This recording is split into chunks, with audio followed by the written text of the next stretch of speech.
आप इन सेंटेंस को नोट कर लीजिए। इसके बाद मैं आगे चल रहा हूँ, जिसमें सेड टू को और किन कंडीशंस में हम चेंज करते हैं इस पे बात करूँगा।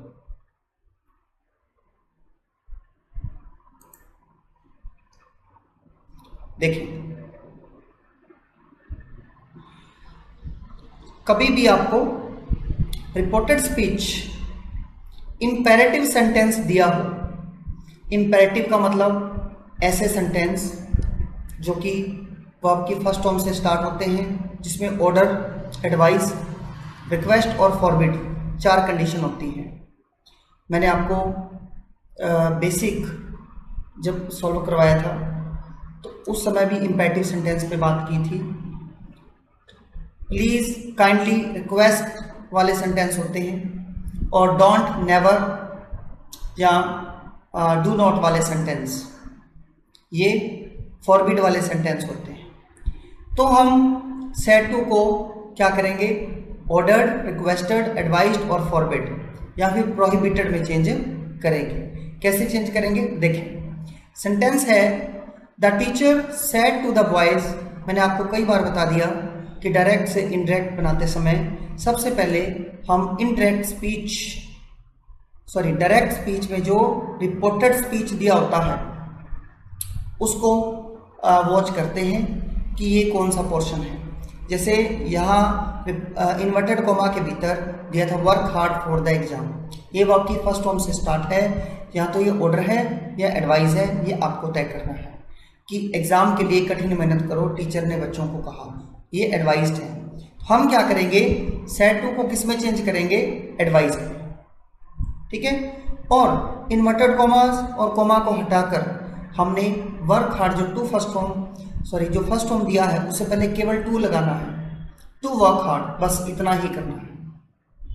जब भी फर्स्ट फॉर्म से स्टार्ट हो तो हमने या तो इधर एडवाइस लिखना है या ऑर्डर्ड लिखना है अकॉर्डिंग टू द सेंस। और यहाँ अगर प्लीज दिया होता तो मैं प्लीज को हटाकर सेड टू को रिक्वेस्टेड में बदल देता, और यहाँ पर केवल टू का यूज करता। इंपेरेटिव सेंटेंस में फर्स्ट फॉर्म से पहले टू का ही यूज किया जाता है। केवल 2 चेंज करने थे, सेड टू को एडवाइस्ड में कर दिया और work hard inverted coma work hard से हटाकर कोमा हटाकर टू लगा दी, बस। ऐसे ही बाकी सब सेम था। नेक्स्ट सेंटेंस है the teacher said to the boys do not या नेवर या डोंट। कभी भी आपको इन्वर्टेड कोमा के भीतर रिपोर्टेड स्पीच में डू नॉट, नेवर या डोंट के बाद वर्ब की फर्स्ट फॉर्म दी हो तो आपने क्या करना है, इस सेड टू को तो कर देना है आपने एडवाइस्ड। क्या कर देना है, एडवाइस्ड। और डू नॉट, नेवर या डोंट तीनों में से एक आएगा, यहाँ पर कोई भी आए तो इनको हटाकर आपने नॉट टू का यूज करना है। आप देखें ऊपर वाले सेंटेंस में हमने केवल टू का यूज किया था, बट अगर वर्क हार्ड से पहले डोंट लगा होता तो मैं नॉट टू का यूज करता, या नेवर लगा होता तो भी मैं नॉट टू का यूज करता, ठीक है।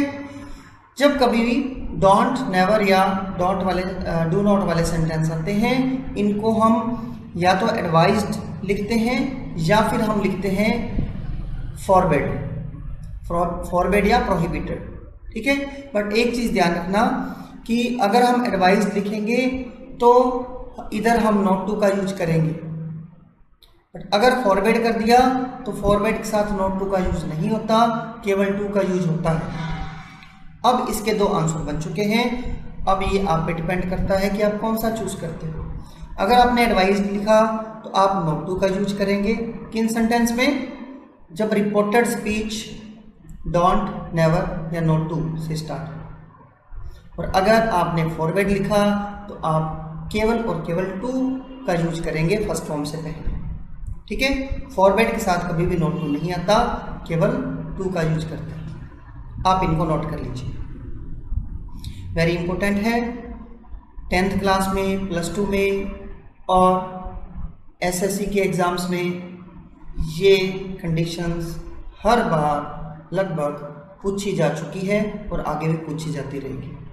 तो ये बहुत ही इम्पोर्टेंट पॉइंट है नेवर, डोंट या डू नॉट से स्टार्ट होने पर उनका इनडायरेक्ट स्पीच हम नॉट टू से स्टार्ट करते हैं। ठीक है, ये आप नोट कर लीजिए। इसके दो आंसर, एक तो एडवाइज्ड के साथ नॉट टू और फॉरबिड के साथ टू फर्स्ट। आगे बढ़ रहा हूं।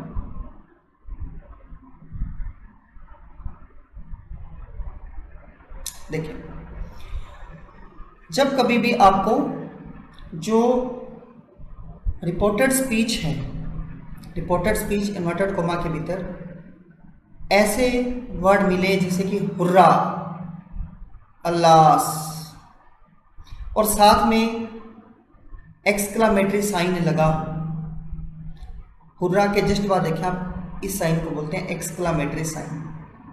ठीक है, तो हम सेड टू को एक्सक्लेम्ड वर्ड तो हमने लिखना ही लिखना है, ही का ही। सेड इस एक्सक्लामेटरी साइन से पहले ये देखना है कि ये खुशी का है, दुख का है, सरप्राइज का है, किस तरीके से एक्सक्लेम हो रहा है, उसे विद लगाकर लिखना है। जैसे हुर्रा आने पर हम लिखते हैं एक्सक्लेम्ड विद जॉय, अल्लाह आने पर हम लिखते हैं एक्सक्लेम्ड विद सोरो। ठीक है, तो ही, सेड और हुर्रा को हटाकर एक्सक्लेम्ड विद जॉय में चेंज कर देंगे और बाय डिफॉल्ट जो कनेक्टिव लगता है वो होता है दैट। केवल इंटेरोगेटिव सेंटेंसेस में इफ, वेदर या WH वर्ड का यूज करते हैं। इसके अलावा सभी प्रकार के सेंटेंस में कनेक्टिव के रूप में हम दैट का यूज करते हैं। That's clear. और इंपेरेटिव सेंटेंस में हम जो फर्स्ट फॉर्म से स्टार्ट होते हैं उसमें दैट का यूज नहीं करके टू का यूज करते हैं वर्ब से पहले। That's clear. तो इसके जस्ट बाद बाकी सब वैसे ही चेंज होगा। माई ओल्ड फ्रेंड्स, माई कौन कह रहा है? ये ही। तो ये फर्स्ट पर्सन है, माई आई से बनता है, तो ही के अकॉर्डिंग इसको क्या बना देंगे? His, his old friend. Has को क्या बना देंगे? हैड। हैज जब थर्ड फॉर्म को हैड में चेंज करते हैं, मैंने बताया था हैड थर्ड फॉर्म में। इसमें कम को मैंने वो में चेंज किया, जो कि नेक्स्ट रूल में मैं आपको बताने वाला हूँ। इसमें कितने चेंज किए? सबसे पहले तो सेड और हुर्रा को एक्सक्लेम्ड विद जॉय। उसके जस्ट बाद माई ओल्ड फ्रेंड, ये बात कौन कह रहा है? ही कह रहे हैं, मतलब ही का old friend, his old friend. अगर वहां पर शी लिखा होता तो मैं हर ओल्ड फ्रेंड करता। हैज थर्ड फॉर्म को हमने करना है हैड थर्ड फॉर्म। कम को चेंज करेंगे गो में, जो कि नेक्स्ट रूल में बताने वाला हूं। ठीक है, आगे बढ़ रहा हूं। नेक्स्ट सेंटेंस है ही सेड अल्लाह। ये दुख की बात है, तो हम सेड और अल्लाह दोनों को काट कर यूज करेंगे ही एक्सक्लेम्ड विद सोरो। आई कौन है? ही। आई फर्स्ट पर्सन था, रिपोर्टिंग वर्ब सेड के सब्जेक्ट के अनुसार ये बन जाएगा ही। ही एक्सक्लेम्ड विद सोरो, डेट लगाना है आगे। ही एम को क्या करना है? वॉज, वर्ब की थर्ड फॉर्म का third form. That's clear, note कर लीजिए। सेड टू को एक्सक्लेम्ड विद जॉय, सोरो, surprise, anger, contempt, regret, applause, प्रशंसा। ठीक है, आगे प्रैक्टिस करेंगे तो ये सारे प्रकार आपके सामने आएंगे। ही केवल आपको इंट्रो करवाना था कि जब ये एक्सक्लामेटरी साइन लगा हो तो हम एक्सक्लेम्ड विद का यूज करते हैं और इस साइन से पहले जो वर्ड दिए उसकी फीलिंग वाले वर्ड को लिखते हैं। That's clear.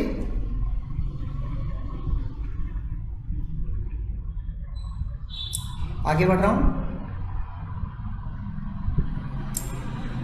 ये था आपका थर्ड पॉइंट, सेड टू को किस में चेंज करते हैं। अब है फोर्थ पॉइंट, जो हमने मेनली मैंने आपको कहा था 5 रूल्स आपको ध्यान होने चाहिए। प्रोनाउन को चेंज करना है, आई, वी और यू। नंबर 1 रूल था। नंबर 2, हमने जो रिपोर्टिंग वर्ब से सेज टू को हमने चेंज करना है। कैसे चेंज करना है अभी मैंने आपको बताया।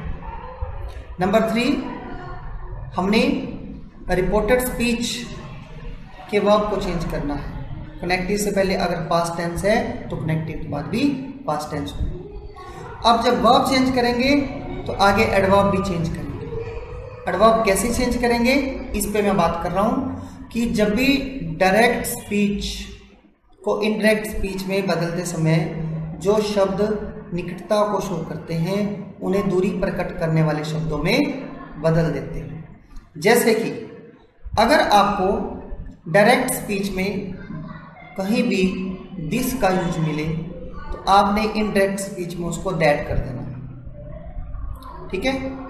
अगर आपको दीज का यूज मिले तो आपने दोज में चेंज कर देना। अगर आपको हेयर का यूज मिले तो आपने हेयर को देयर में बदल देना है। इसी प्रकार कम को आप चेंज करेंगे गो में। जैसा अभी मैंने आपको लास्ट सेंटेंसेस में करवाया था कि कम को गो में चेंज करना है हमेशा। इसके साथ ही कुछ वर्ड और भी हैं, जैसे हैंस को आप चेंज करेंगे देंस में, फिर आइदर को आप चेंज करेंगे दाइदर में, फिर बिफोर को हम चेंज करेंगे अगो में। ये बहुत इंपॉर्टेंट है, बहुत बारी एग्जाम में आ चुका है। टुडे को हम चेंज करते हैं दैट डे में, ये भी इनडायरेक्ट स्पीच में अक्सर वर्ड आता है। टू नाइट को हम चेंज करेंगे दैट नाइट में। टुमारो को हम चेंज करेंगे द नेक्स्ट डे या फिर द फॉलोइंग डे, दोनों में से एक कोई भी आ सकता है। यस्टरडे को हम चेंज करेंगे द प्रीवियस डे या द डे बिफोर। इसके साथ ही 10 को हम चेंज करते हैं सो में। आपने इन वर्ड्स को नोट करना है। लास्ट नाइट कभी भी आपको मिले तो आपने इसको चेंज करना है प्रीवियस नाइट या नाइट बिफोर। वैसे ही लास्ट डे आपको मिलता है तो प्रीवियस डे या फिर द डे बिफोर में चेंज करेंगे। तो जब हम कनेक्टिव के बाद वर्ब चेंज करते हैं तो हमने एडवर्ब भी चेंज करना है। ये रूल आपको बहुत पक्का याद होना चाहिए। अच्छा, ये जरूरी नहीं होता कि हर सेंटेंस में एडवर्ब आए। वर्ब के बाद एडवर्ब आ भी सकती है और नहीं भी आ सकती है, बट आपके माइंड में होना चाहिए कि कनेक्टिव के बाद वर्ब प्रेजेंट है तो उसको हमने पास्ट कर देना है, तो एडवर्ब प्रेजेंट है तो उसको भी पास्ट कर देना है। ये आपको याद होना चाहिए। अक्सर एग्जाम में इन्हीं एडवर्ब्स का यूज होता है, ठीक है। ये है आपका fourth rule.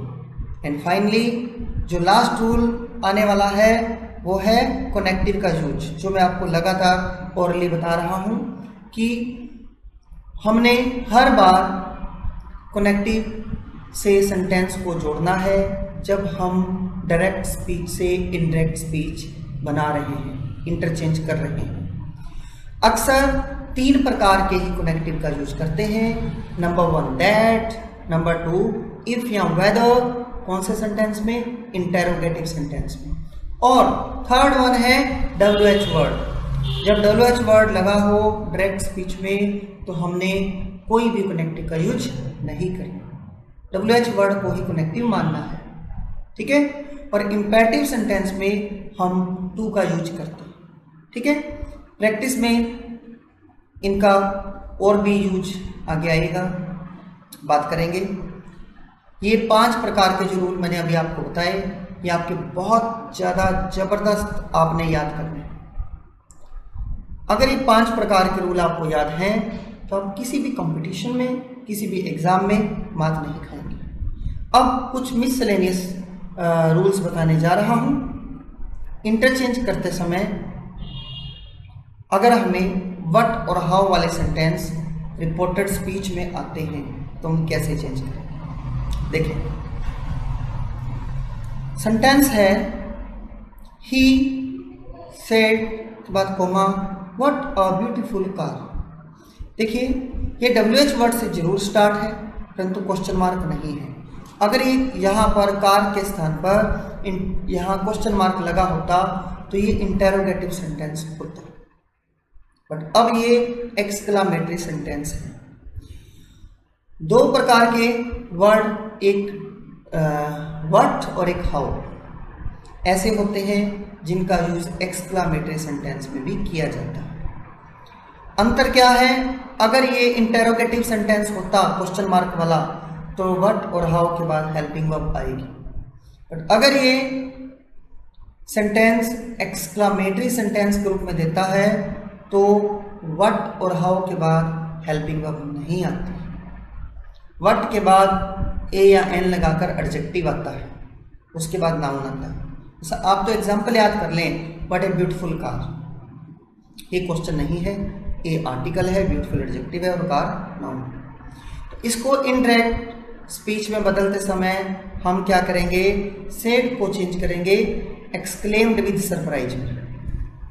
He exclaimed with surprise, ठीक है। और बाय डिफॉल्ट कनेक्टिव दैट लगा देना है, ठीक है। फिर कोमा, इन्वर्टेड कोमा और एक्सक्लामेटरी तीनों साइन को तो हटाना ही है, ये तो आप जानते हैं। अब इसके जस्ट बाद हमारे पास जो बचता है अ ब्यूटीफुल कार बचता है, तो कनेक्टिव का नियम है इसके जस्ट बाद सब्जेक्ट कॉमेंट वर्ब चाहिए, तो आप अपनी तरफ से इट वॉज लगाएंगे हमेशा। It was a beautiful car, it was a beautiful car. Indirect speech बनाते समय जब भी व्हाट और हाउ की स्ट्रक्चर आती है तो व्हाट वाले सेंटेंस में आपने जो सेड को एक्सक्लेम्ड विद सरप्राइज में चेंज कर देना है, व्हाट को कोमा, इन्वर्टेड कोमा और एक्सक्लामेटरी साइन को हटा देना है, दैट का यूज करना है, ठीक है। आगे लिखना है इट वॉज अपनी तरफ से, it was a beautiful car, note कर लीजिए।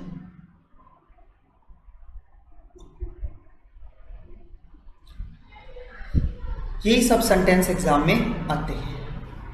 नेक्स्ट सेंटेंस है he said how beautiful the car is. आप देखें ऊपर व्हाट की स्ट्रक्चर थी, अब हाउ की स्ट्रक्चर है। हाउ के बाद कोई हेल्पिंग वर्ब नहीं है, तो हम सेड को चेंज करेंगे एक्सक्लेम्ड विद सरप्राइज और हाउ को भी हटा देंगे, हाउ को भी हटा देंगे। यहाँ कोमा, इन्वर्टेड कोमा गलती से नहीं लगा, एग्जाम में लगा हुआ था। ही सेड, सेड के बाद कोमा, इन्वर्टेड कोमा हटाकर सेड और हाउ को चेंज कर देंगे एक्सक्लेम्ड विद सरप्राइज। कनेक्टिव क्या लिखेंगे? दैट। अब मेरे पास क्या बचता है? ब्यूटीफुल द कार इज, इतने वर्ड बचते हैं।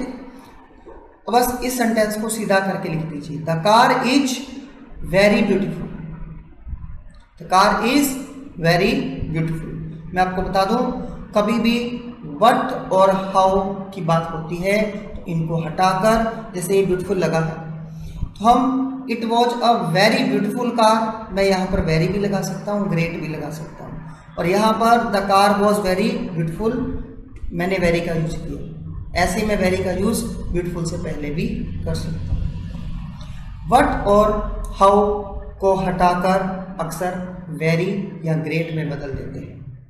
अगर इनके डिफरेंशिएट की बात करें, कुछ बुक्स बोलती हैं कि व्हाट को हटाकर ग्रेट में चेंज करते हैं और हाउ को हटाकर वेरी में चेंज करते हैं।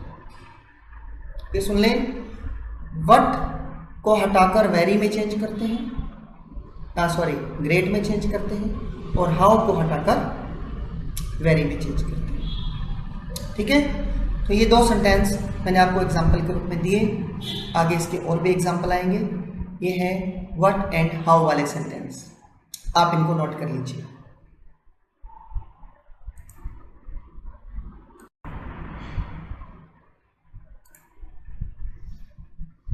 चलिए आगे बढ़ता हूं। देखिए कई बार क्या होता है, जो रिपोर्टेड स्पीच में हमें कंडीशनल सेंटेंस मिल जाते हैं। कंडीशनल इफ की 3 कंडीशंस होती हैं। इफ के जस्ट बाद फर्स्ट, सेकंड, हेड, थर्ड। मैंने आपको ये बेसिक जब सॉल्व करवाया था तो उसमें अच्छे से बताया था। देखिए, यदि रिपोर्टेड स्पीच में किसी काल्पनिक अवस्था का वर्णन किया गया हो तो उसके टेंस में परिवर्तन नहीं होगा। मतलब जब भी इन्वर्टेड कोमा के भीतर रिपोर्टेड स्पीच में इफ की कोई कंडीशन दे दी, तीनों में से कोई भी कंडीशन आने पर तो इनके टेंस में बदलाव नहीं होगा। फिर याद रखना, टेंस में बदलाव नहीं होगा। हमने प्रोनाउन आई वी यू को बदलना है, जो एडवर्ब दिया होगा उसको भी बदलना है, कनेक्टिव बी लगाना है, परंतु केवल टेंस नहीं बदले, बस ये चीज याद रखो। जैसे he said comma inverted comma if I were the principal, if की सेकेंड कंडीशन दी है, I would declare a holiday today. अब मैंने क्या करना है, इफ की कंडीशंस दी हैं, सेकंड कंडीशन, दो सेंटेंस दिए हैं, अब इनके टेंस मतलब इस वर्ब को और सेकंड सेंटेंस में वुड फर्स्ट फॉर्म को, इसको चेंज नहीं करना। इसके अलावा मैं सबसे पहले तो जो सेड दिया है उसको सेड का सेड उतारूंगा, कॉमा इन्वर्टेड कॉमा को हटाकर दैट लगाऊंगा, ठीक है। इफ की कंडीशन में इफ तो रहेगा ही, मैं दैट भी लगाऊंगा। एक चीज याद रखना, ये दैट के साथ इफ इकट्ठा आएगा जब इफ की पूरी कंडीशन दी है। पूरी कंडीशन का मतलब है इफ के बाद दो सेंटेंस का कॉम्बिनेशन दिया। अब आई कौन है, रिपोर्टिंग वर्ब का सब्जेक्ट ही, तो यहां आई को ही के अनुसार क्या बना दूंगा, ही। आप देखिए ऑरेंज कलर में आई लिखा है, इसको मैंने ही को भी ऑरेंज कलर में लिखा है। वर्ब द प्रिंसिपल सेम रहेगा। फिर आई को मैंने ही के अनुसार ही चेंज कर दिया, दैट्स क्लियर। और इसके बाद जो इसमें एडवर्ब था टुडे, टुडे को मैंने कर दिया दैट डे। इस प्रकार रूल क्या है कि अगर इफ की फर्स्ट कंडीशन, सेकंड कंडीशन या थर्ड कंडीशन, तीनों में से कोई भी कंडीशन आती है तो वो कंडीशंस डिटो उतार देंगे, उनके टेंस में परिवर्तन नहीं करेंगे। यस, प्रोनाउन में परिवर्तन करेंगे, एडवर्ब में भी परिवर्तन करेंगे, कनेक्टिव भी लगाएंगे, कनेक्टिव लगाएंगे दैट, दैट और इफ एक साथ, ठीक है। नोट कर लीजिए।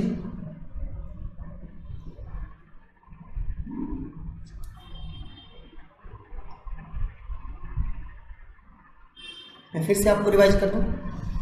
इफ जब आपको रिपोर्टेड स्पीच में मिलता है इफ की कोई भी स्थिति, फर्स्ट सेकंड या थर्ड, उसके टेंस में परिवर्तन नहीं करना, बाकी सब परिवर्तन होंगे। कनेक्टिव दैट लगेगा, pronoun I we you change होंगे, एडवर्ब भी चेंज होगा, दैट्स क्लियर।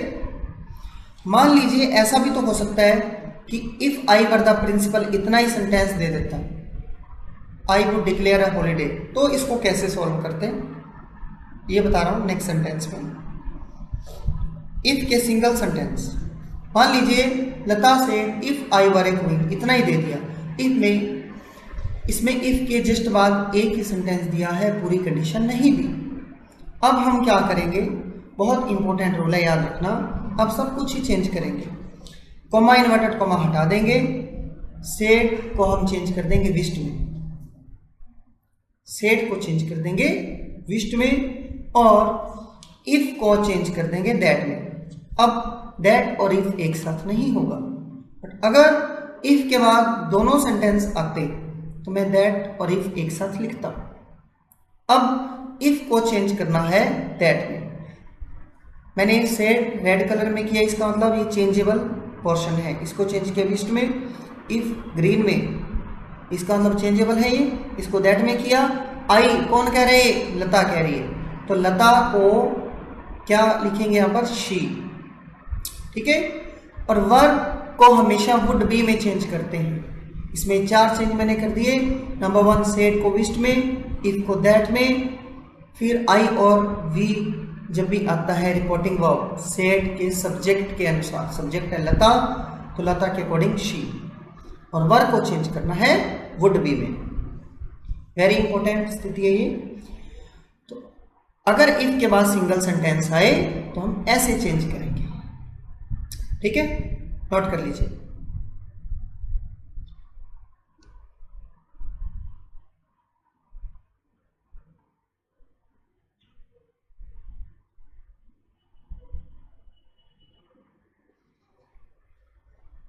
आगे बढ़ रहा हूं।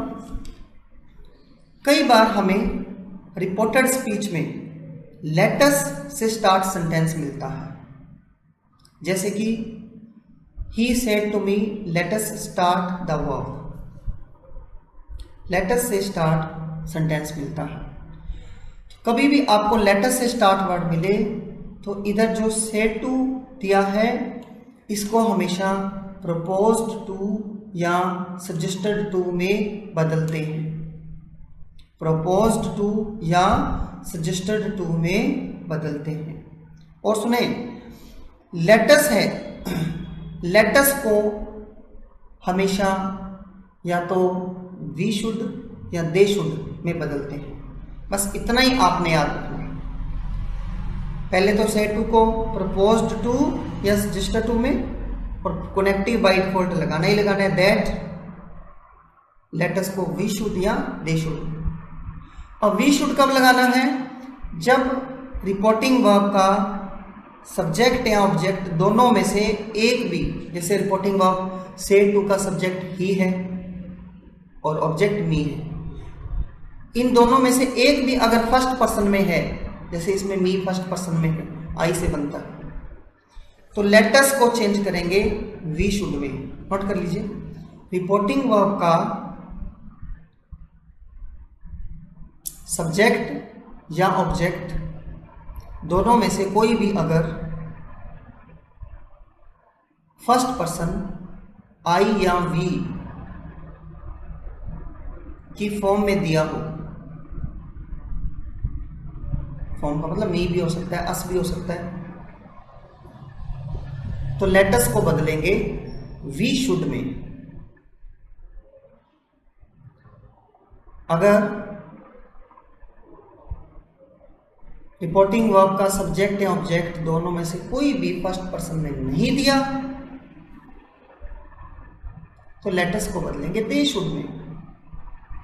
देखिए मैं इसको व्यवहारिक रूप से आपको बताता हूँ। ही सेड टू मी, उसने मुझे कहा let us start the work, कि आओ काम शुरू करें। उसने मुझे कहा आओ भी हम काम शुरू करें, मतलब मैं भी करूँगा और वो भी करेगा। लेटस को वी शुड भी, हम शुरू करें। अगर यहाँ ही सेड टू हर दिया होता, इसमें मेरा तो रोल ही नहीं था फर्स्ट पर्सन का, तो हम थर्ड पर्सन में उसको कैसे बदलते? ही ने उसको कहा कि उन्हें काम शुरू करना चाहिए। ठीक है, इसका आंसर देखिए आप। सेड टू को मैंने किस में चेंज कर दिया? प्रपोज टू में। सजेस्टेड भी कर सकता हूँ, मी का मी, आगे दैट कनेक्टिव, लेटस को बी शुड, बस आंसर बन गया। ठीक है, नेक्स्ट एग्जांपल देखें। ही सेड, अब आप देखें इसमें भी लेटस है।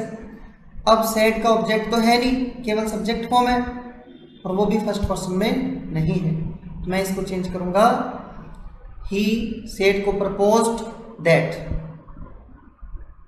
लेटस को दे शुड में। अगर सेड टू मी दिया होता तो मैं इसको वी शुड कर देता। आई थिंक आप अंदर समझ चुके हैं। लेटस को चेंज करना है हमेशा वी शुड या दे शुड में।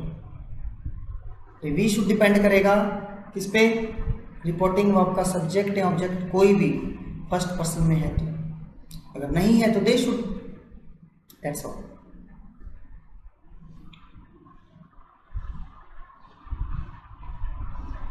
नोट कर लीजिए, लेटस अलग होता है, लेट अलग होता है। खाली लेट से स्टार्ट होने पर केवल टू का यूज करते हैं, लेट से पहले केवल टू का यूज।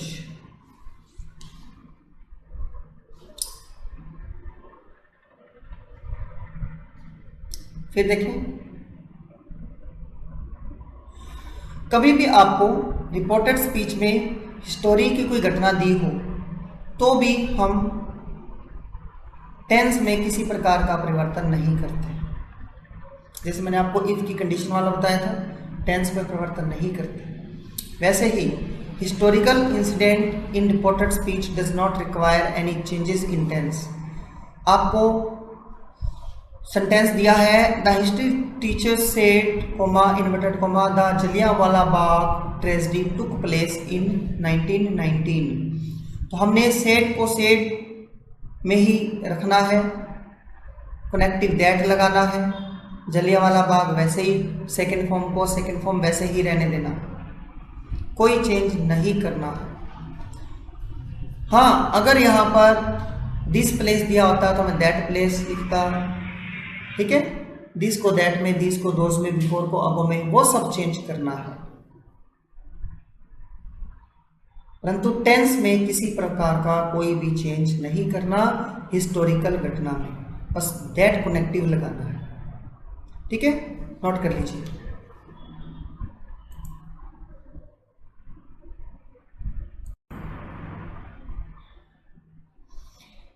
चलिए आगे बढ़ते हैं। कई बार हमें होप एंड थैंक्स इन दो वर्ड का रिपोर्टेड स्पीच में यूज मिलता है। हालांकि थैंक्स वाले सेंटेंस मैंने आपको पहले भी करवाए, परंतु एक बार फिर से मैं आपको होप और थैंक्स के बारे में बताना चाहूंगा। रिपोर्टेड स्पीच में होप एंड थैंक्स को रिपोर्टिंग वर्ब में, रिपोर्टिंग वर्ब का मतलब से टू को होप में या थैंक के रूप में लिखना, ये मैंने आपको पहले भी बताया था, फिर रिवाइज करवा रहा हूं। I said to him I thank you. अब देखें, आई दो बार बात कर रहा है, सेड टू हिम कहा, दूसरा क्या कह रहा है, आई थैंक यू। हमने क्या करना है, कोमा इन्वर्टेड कोमा तो बाय डिफॉल्ट हटेगा, सेड टू और थैंक यू को एक ही रूप में लिखना है, थैंक्ड। आई थैंक्ड, थैंक्ड के बाद ऑब्जेक्ट हिम का हिम उतार दिया, बस कोई और कनेक्टिव नहीं लगाना। आगे जो लिखा है फॉर योर हेल्प, प्रोनाउन जरूर चेंज करना है। योर किसके लिए आया, हिम के लिए। आप देखिए रिपोर्टिंग वर्ब सेड टू का ऑब्जेक्ट क्या है, हिम, तो हिम के अनुसार यहां देखिए आप, योर किस फॉर्म में था, पोसेस फॉर्म में था, तो हिम की पोसेस फॉर्म क्या है, his. I thank him for his offer. तो सेड टू को और थैंक यू को थैंक में चेंज कर देना है, बस इतना ही करना है और प्रोनाउन चेंज कर देने हैं, ठीक है। ऐसे ही आपको दिया होगा, she said to me I hope you are better now. अब सेड टू और होप को तो हम चेंज कर देंगे होप्ड में, she hoped, she hoped, that's clear. अब इसके जस्ट बाद हमने यहां होप्ड के जस्ट बाद मी का यूज नहीं किया, क्योंकि शी होप्ड मी नहीं आएगा, इसके जस्ट बाद कनेक्टिव आएगा दैट। दैट डायरेक्ट में भी हो सकता है, सीधा भी आ सकता है, ठीक है। एग्जाम में दोनों ऑप्शन आते हैं, सीधा है तो भी सही करना है, डायरेक्ट में तो भी सही करना है। अब शी सेड टू मी, उसने मुझको क्या कहा, आई होप, मुझे उम्मीद है। आई होप कौन कह रहा है, शी कह रही है, इसको तो हमने चेंज कर ही दिया होप में। अब देखें, यू आर बेटर, यू कौन किसको कहा, शी ने मेरे को कहा, यू को रिपोर्टिंग वर्ब के ऑब्जेक्ट के अनुसार, तो मी का यहां क्या बन गया, आई। आई आर को चेंज कर दिया पास्ट में, वॉज, इज एम आर को वॉज वर्ब में चेंज करते हैं, ठीक है। बेटर का बेटर और नाउ को हम देन में चेंज करते हैं, पास वाले शब्दों को दूरी वाले शब्दों में चेंज करते हैं। तो इसमें चेंज वाले पोर्शन कौन से थे, सेड टू और होप को कर दिया होप्ड में, यू को मी के अनुसार आई, इज एम आर को वॉज वर्ब में, नाउ को देन, ठीक है। ये ऐसे आपने चेंज करना है। ये कुछ इंपॉर्टेंट रूल्स आपके सामने थे।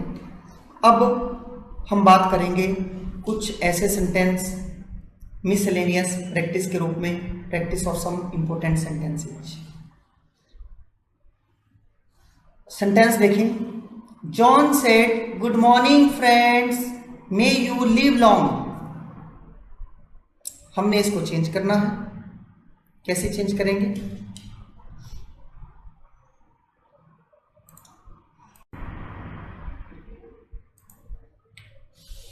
तो इसका आंसर क्या होगा, देखें, जॉन सेड गुड मॉर्निंग, कभी भी गुड मॉर्निंग दिया हो तो ये विश वाले सेंटेंस होते हैं, तो सेड को चेंज करेंगे विश्ड में।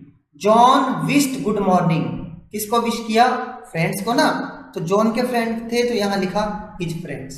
पहला सेंटेंस कंप्लीट हो चुका है, ये दो सेंटेंस एक साथ दिए थे। फिर सुने, John said good morning friends, पहला सेंटेंस यहां तक समाप्त होगा। इसको कैसे चेंज करेंगे, John wished good morning his friends. May you live long, याद करें जब भी मे से स्टार्ट हो ऑप्टेटिव सेंटेंस होते हैं, हम सेड को किस में चेंज करते हैं, प्रेयर्ड में। जॉन सेड को चेंज करेंगे प्रेयर्ड में, प्रेयर्ड दैट, यू कौन था, फ्रेंड्स, तो फ्रेंड्स के अनुसार कर दिया दे, ठीक है। और मे को क्या कर दिया, माइट, दैट्स ऑल। अब दो सेंटेंस थे, इन दोनों सेंटेंसों को जोड़ने के लिए एंड का यूज करना है।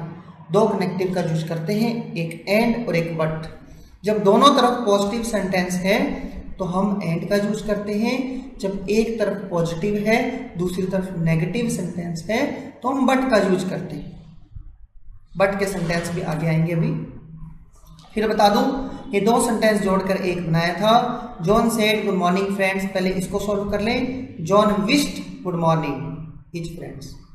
फिर दूसरा sentence, John said may you live long. John prayed that you को फ्रेंड्स के अनुसार they might live long, may को माइट में चेंज कर, वो भी दे के बाद।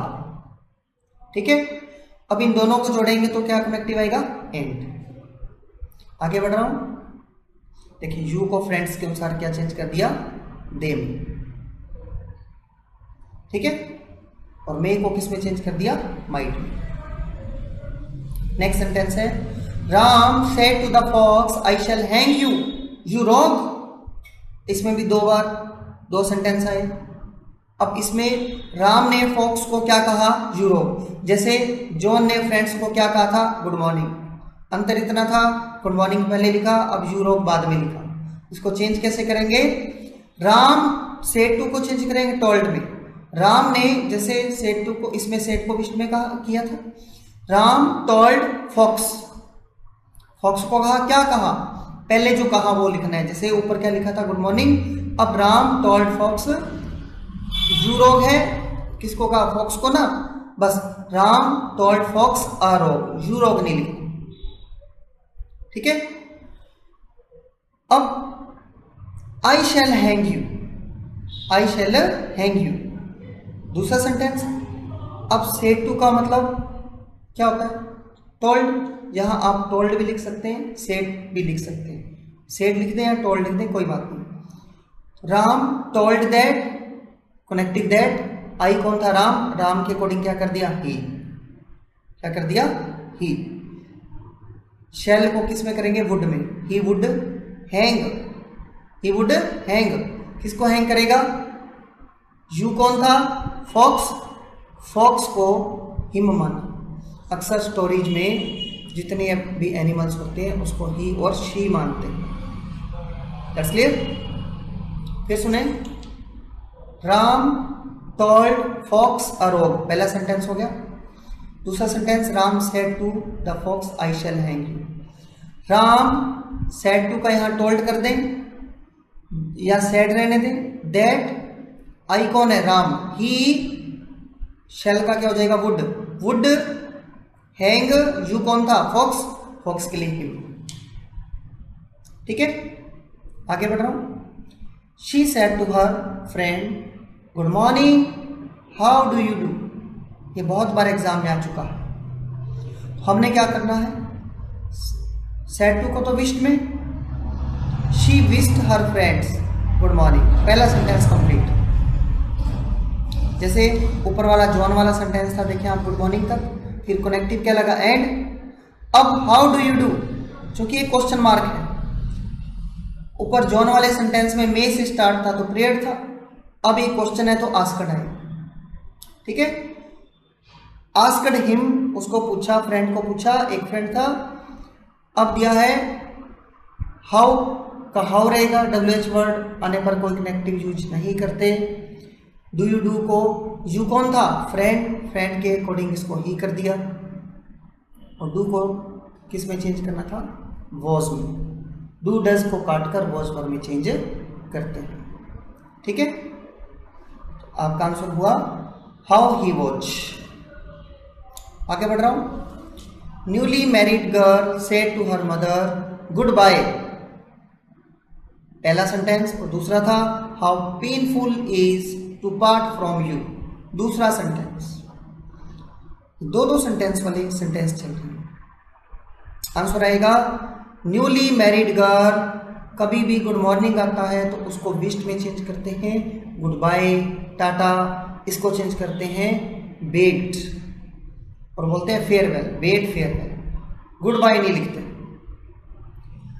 Newly married girl bade farewell, किसको? To her mother. ठीक है, अब दो सेंटेंस थे, एंड से जोड़ दिया मैंने। एंड सेड, कहा, क्या कहा? हाउ पेनफुल, ये आप देखें हाउ और व्हाट वाला सेंटेंस है, एक्सक्लामेटरी सेंटेंस। ठीक है, said it was very painful. How painful is to part from you को स्टार्ट करेंगे। It was very painful to part from you. जो कौन थी? मदर, तो मदर के लिए क्या आएगा? हर। ठीक है, तो newly married girl bade farewell to her mother and said it was very painful to part from her. नोट कर लीजिए।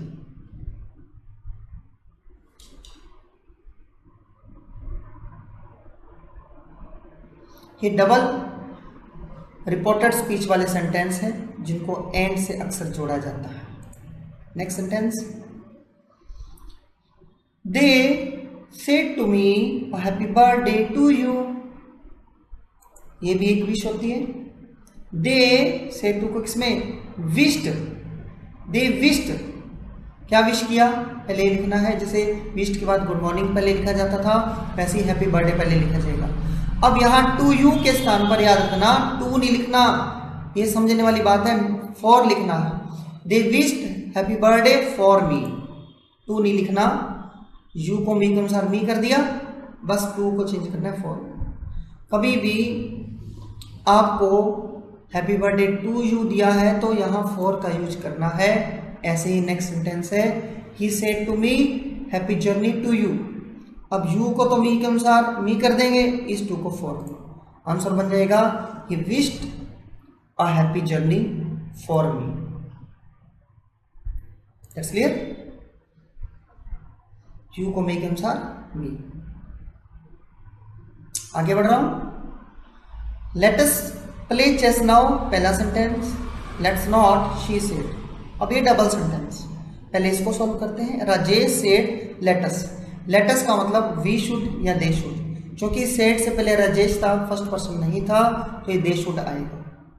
तो Rajesh said that, let us को चेंज कर देंगे दे शुड, और सेड को चेंज कर देंगे सजेस्टेड टू या प्रपोज टू में, जैसा कि मैंने आपको बताया था। राजेश सजेस्टेड टू, किसको सजेस्ट किया? अब यहां हर पता है कहां से लिया? Let's not she said, she से बात कर रहा है। Rajesh suggested to her that let us को दे शुड प्ले चेस। पहला सेंटेंस कंप्लीट। वो आप देखें, एक व्यक्ति प्रस्ताव रखता है और दूसरा व्यक्ति मना करता है कि नहीं, लेट अस नॉट, अभी हम नहीं खेलेंगे। तो हम कनेक्टिव अब जोड़ेंगे बट। जब एक तरफ पॉजिटिव हो एक तरफ नेगेटिव हो तो हम कनेक्टिव जोड़ते हैं बट। ठीक है, तो बट के जस्ट बाद हमेशा इनमें से एक आंसर लेना है। शी ऑब्जेक्टेड लिखना है या शी वॉज अगेंस्ट इट लिखना है, बस ये आंसर है। वेरी इंपॉर्टेंट स्ट्रक्चर है लेटस की। लेटस का सिंगल सेंटेंस जिसमें प्रस्ताव रखा जाता है, डबल सेंटेंस जिसमें एक ने प्रस्ताव रखा और दूसरे ने मना किया। तो जब दूसरा मना करता है या तो लिखेंगे शी ऑब्जेक्टेड, लड़का होता तो ही ऑब्जेक्टेड, या ही वॉज अगेंस्ट इट या she was against it. Pronoun के अकॉर्डिंग ही शी करेंगे। She objected, she was against it, ये आपको याद करते हैं। अभी मैंने जो आपको सेंटेंस कराए वो वेरी इंपॉर्टेंट स्ट्रक्चर एग्जाम में बहुत बार आ चुके हैं, इसलिए मैंने आपको ये सेंटेंस करवाए डबल वाले, ताकि जब भी आपको ये आए तो आप इसमें धोखा न खाएं और इसको अच्छे से सॉल्व कर पाएं। ठीक है, आप इनको नोट कर लीजिए।